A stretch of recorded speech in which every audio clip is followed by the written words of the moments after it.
Isabel Cautivo has become one of the most prominent solo woman backpackers on the internet. You get up and you open your tent.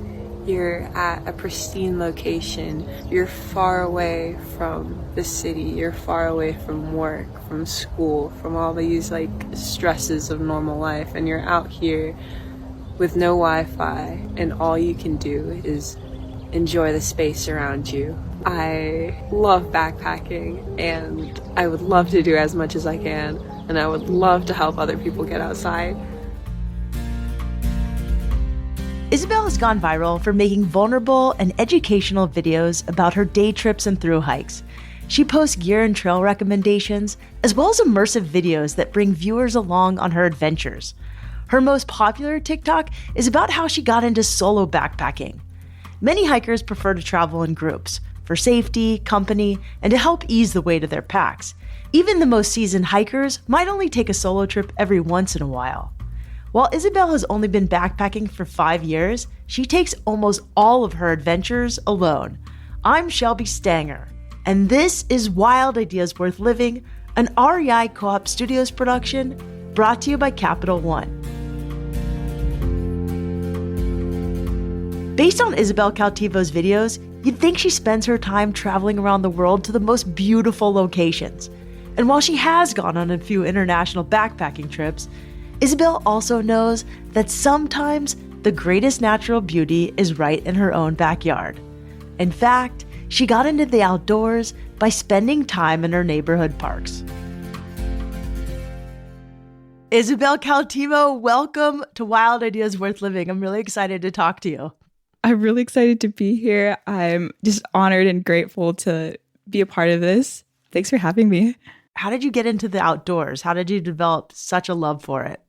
I think growing up, my parents didn't take me outside too much, but I live in an area with really beautiful rolling green hills and close local parks. So when I was a freshman in high school, we had this bug project where we would catch bugs and kind of pin them and put what species they are. And that's what actually showed me where these parks were, because I didn't even know that they were close to my house. And it skyrocketed after that. Me and my friends would just go after school, walk all the way to that local park up in the hills, hike, and then walk all the way home. I got really obsessed with that. And I started creating my own map of all the parks in my area and how they interconnect. Once I got a car, I was introduced to all the bigger parks in the area. So Yosemite, Point Reyes, Pinnacles National Park. And when I would go to these parks, I'd see people backpacking, and I had no idea what that was, but I was like, oh, I want to do that. You wanted to carry a giant backpack on your back and hike up these hills. Yes, I wanted to sleep outside and see what else was out there and see how far I could go into the wild and just exist. I don't know. When did you see these backpackers, and where was this? I think it was 2017, and I was 18 years old, and I took a day trip to Yosemite with 2 of my friends. And then we were doing the Upper Yosemite Falls Trail, and I could see these people going up these switchbacks with these huge backpacks. I didn't really understand what that was. I was just those backpacks are huge, and that looks painful. But when I got to the top, I could see people setting up their tent, and I knew that they're going to stay the night. And I was like, oh my God, that is epic. So I went to Yosemite a week later, had a hammock in my backpack, and didn't really understand what it took to be outside. So I stayed there for the afternoon, and then I hiked back down, and I realized I need gear to be able to do this stuff, and I need to research what it takes to be out here. And that was when it kind of sparked for me. And I was just oh, I want to do this, but I'm nowhere near experienced enough to do this. So how did you go from being I want to do that to actually going? Because taking that first step is the hardest part. I actually ended up starting community college a month later, and they had an intro to backpacking class. So I took that. At your community college? Yeah, my community college. Everyone's always super psyched about this. What college was this? Evergreen Valley College. It's in San Jose. There's one guy, his name is Randy. He's just so psyched on the outdoors, everything outdoors. So he had this like little class to introduce students to camping and how to hike properly and how to just sustain yourself outside. So that's where I learned a lot of like my basics.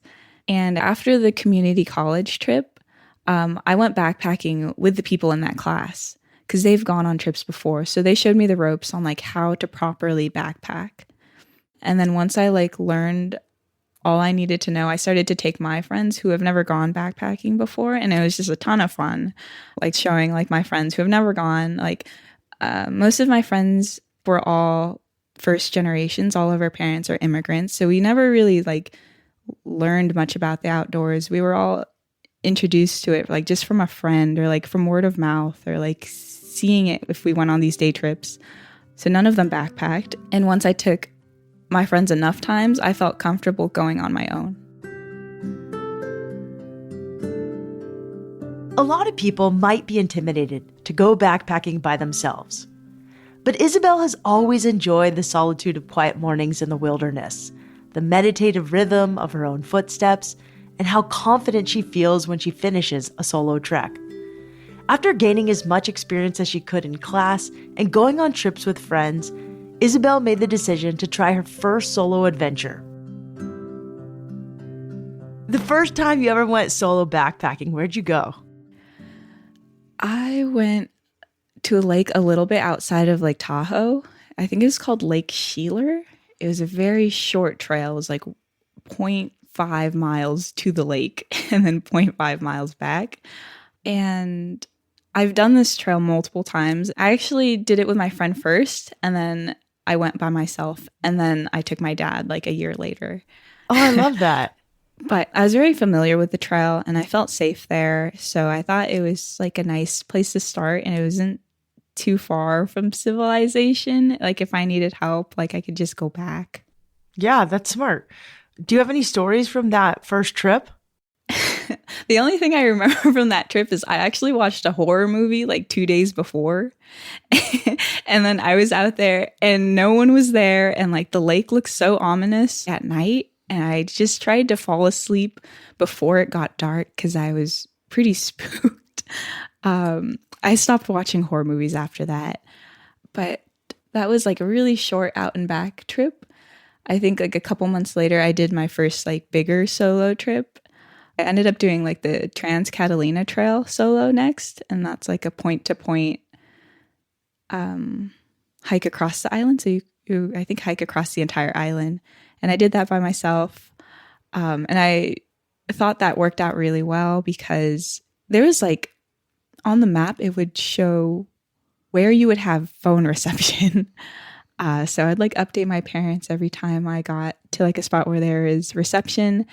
I didn't know you could do that. That sounds actually really fun and like Yeah, it's nice. A great hike. How many days did that take? I did it in 3 nights and 4 days. I wanted to take it like slower because I didn't know how hard it would be for me. So I took a ferry from Long Beach to the island, and immediately I could see like the men look at me like she's not gonna make it. Like when I got to my first campsite, they were so surprised. Like a father on the trail was telling me how worried he was about me, like seeing me go up in a really big pack in the sun and the heat. But like I completed the trail just fine. I think the only thing I really had an issue with was the amount of bison. There were bison on the trail. There were also cars that would go down parts of the trail, and that would push the bisons towards me more. That's where I had like a big issue because they were very aggressive and they stand their ground. So I would like either wait for them to pass or go around them. But I couldn't always wait because I wanted to get to my campsite before dark. So I would kind of just go around them. Navigating around large animals wasn't necessarily something Isabel expected to have to do, but she takes every obstacle in stride. Over the years, she has acquired lots of tricks that help her navigate backpacking alone. In 2020, she started sharing educational content for both new and experienced hikers on TikTok. her post really took off. She now has over 116,000 followers. She makes videos about what she packs for a day hike, how she maps out her treks, how she layers up on cold days, and more. Sometimes her videos just follow her along on a beautiful hike, and it's like a breath of fresh air. You have quite a following on TikTok. How did that start? During the pandemic 2020, I was so bored. I didn't have a job. I was looking for a job, and I would just hike, and I would post my hikes on TikTok. And I feel like TikTok was a really friendly community, very supportive, and it did well. But my intention was never to become an influencer. It kind of just happened. My boyfriend was telling me to start including my face in the videos, to start talking and showing where I'm hiking and show me and not just the surroundings, because I would focus on just the views. I would just post where I was at, but not me. So he had a really big influence on how I started to post. And once I made that switch, I think that's when a lot of people would come and follow, because they could see that there's this young Filipino girl who's just super psyched to be hiking in the outdoors, because we don't see that as often. So it's really nice to put myself out there and see oh, there are other people like me. When we come back, Isabel talks about the challenges of backpacking alone, the safety measures she takes, where she decides to travel, and why it's important to her to keep embarking on solo adventures.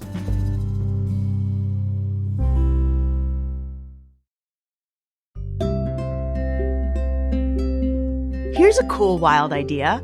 REI and Capital One have partnered to support the mission of creating a more equitable outdoors, something that's important to us at Wild Ideas and to you, our listeners.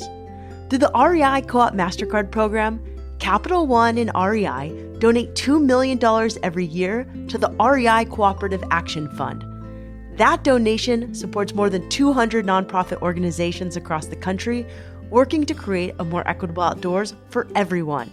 If you want to find local REI fund grantees in your community and learn more about the amazing work they're doing, check out the link in our show notes. And to learn more about the REI Co-op MasterCard program, go to rei.com/MasterCard-podcast. That's rei.com/MasterCard-podcast.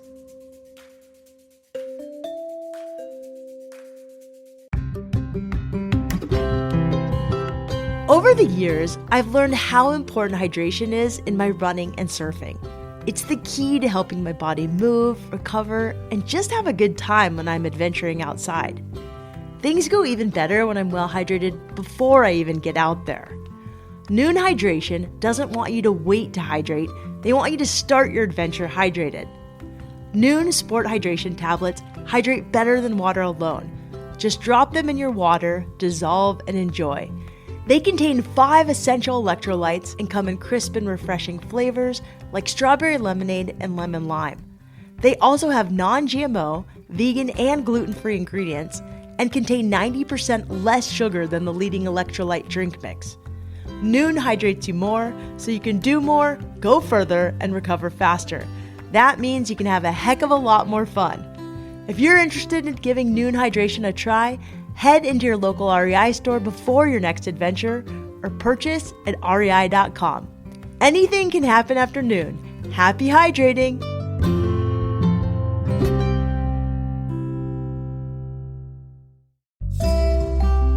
Hey everybody, I have a sweet deal you're going to want to take advantage of for your summer adventures. We know it can be hard to find a campsite in peak season. That's why Hip Camp and REI Co-op have teamed up to offer the Summer of Magic Campout series. If you haven't heard of Hip Camp, it's the simplest way to find and reserve the best campsites on Earth. Think over 5 million acres of beautiful, private camping you won't find anywhere else. All summer long, you have a chance to win free campouts and experiences at the most incredible campsites in the country.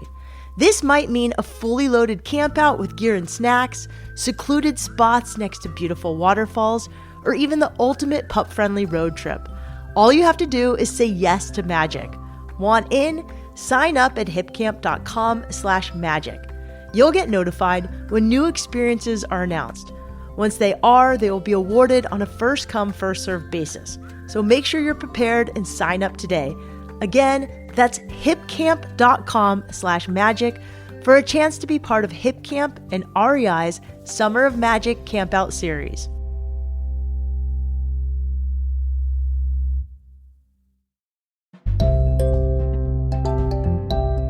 If you find yourself on the hiking side of TikTok, it's only a matter of time until you come across one of Isabel Cautivo's videos. Not only are they visually stunning, they're also engaging and informative.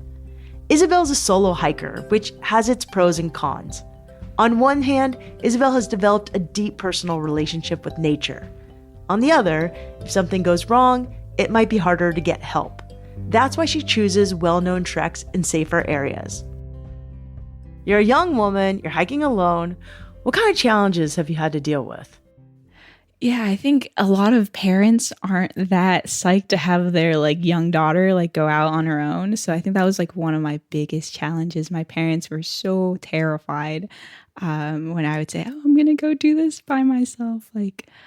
For a while, this is not good, but I wouldn't tell them. I would tell them I would go with a friend, and then I'd give my friends really detailed itineraries of what I was doing.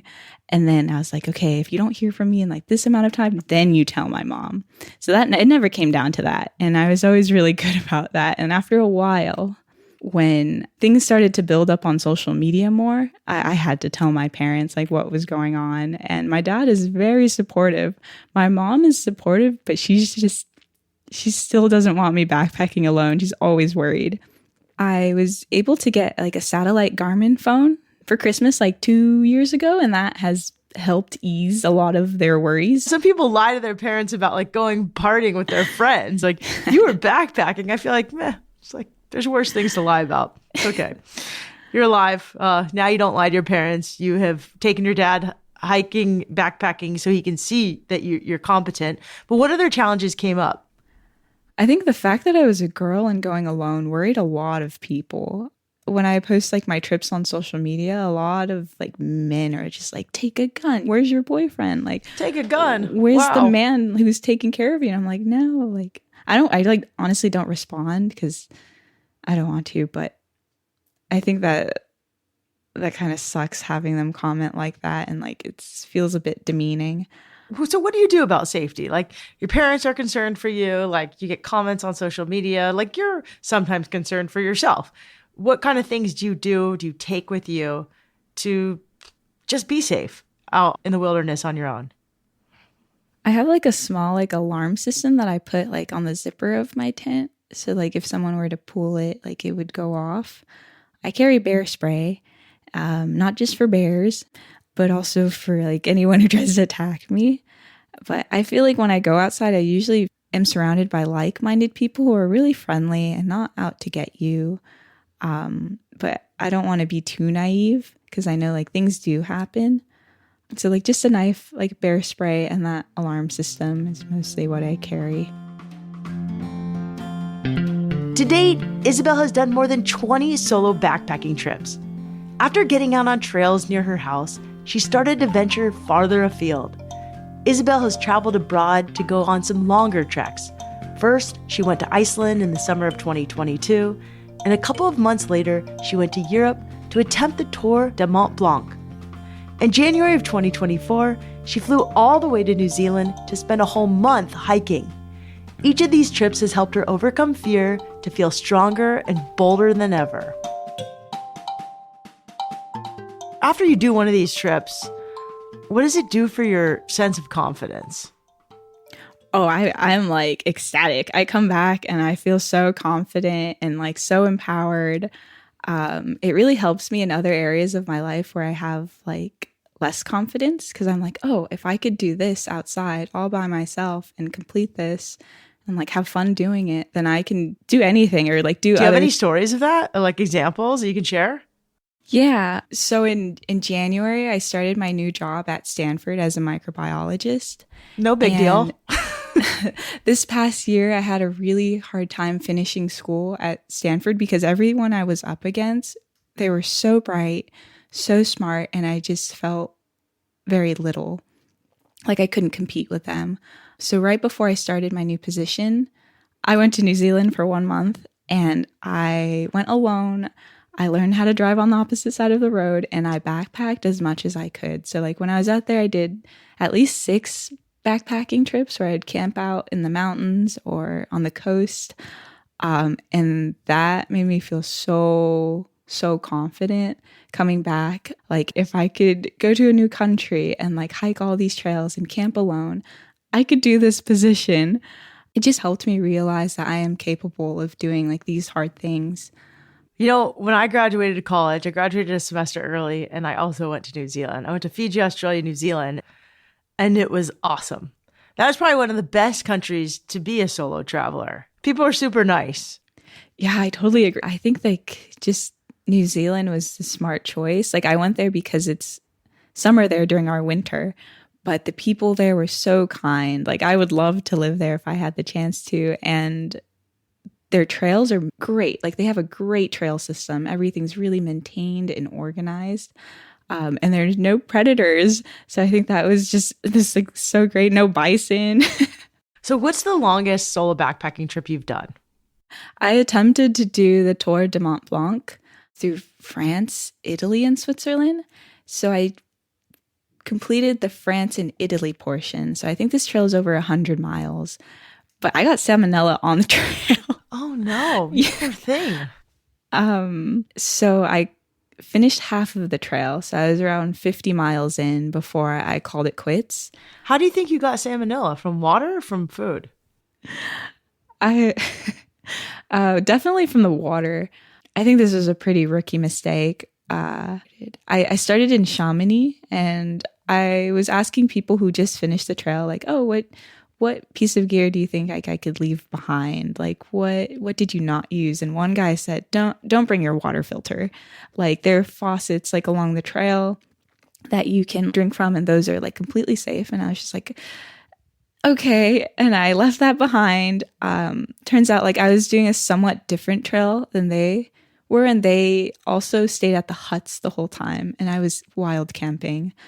So when I was out there, I realized I made that mistake. So I then turned to like boiling all of my water, but I feel like I just didn't boil it long enough. And there were a lot of cows on the trail. And I feel like I just got run off from those farms. There's a halfway point on the trail that goes through a bigger town called Comayer. And I stopped at that town, realized I was sick. I had a bit of trouble translating to like the people in the pharmacy. And my boyfriend actually helped arrange a car for me to get back home. That must have been kind of scary. How was it getting back on the trail after that? After the Tour de Mont Blanc, I was like honestly terrified of backpacking abroad. So my first idea was to come back home and do a trail that felt very safe to me. There are these 3 local parks, Sunol Regional Wilderness, Del Val, and Mission Peak. And Mission Peak's a very popular trail in the Bay Area, and they're all connected. I spent like 3 days hiking from one park to the next, and one of them kind of just ended like near my house.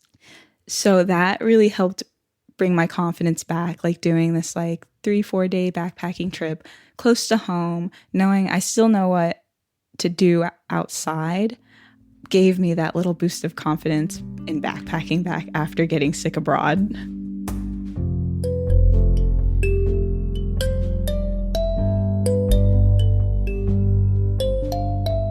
How does solo backpacking make you feel? Like you've talked a little bit about the confidence it brings you, but I'm just curious, like, why are you such an evangelist of the sport and activity? You've shared it with so many other people, which is great.